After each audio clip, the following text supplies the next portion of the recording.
நேபாளத்தில் பெய்து வரும் கனமழையால் ஏற்பட்ட வெள்ளம் மற்றும் நிலச்சரிவுகளில் சிக்கி 200 பேர் உயிரிழந்துள்ளனர். 30க்கும் அதிகமானோர் மாயமாகியுள்ளதால் பலி எண்ணிக்கை அதிகரிக்கக்கூடும் என்ற அச்சம் எழுந்துள்ளது. தாழ்வான பகுதிகளில் இருந்த வீடுகள் மழை வெள்ளம் சூழ்ந்துள்ளது.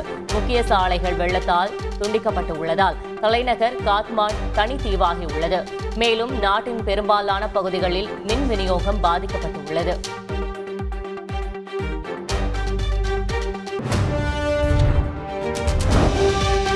அமெரிக்காவின் புளோரிடா மாகாணத்தை ஹெலன் சூறாவளி தாக்கிய நிலையில் சூறாவளிக்கு பிறகான கழுகு பார்வை காட்சிகள் வெளியாகியுள்ளன.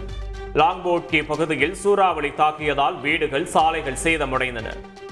ஹெலன் சூறாவளி தாக்கியதில் 90 பேர் உயிரிழந்ததாக அங்கிருந்து வரும் தகவல்கள் தெரிவிக்கின்றன.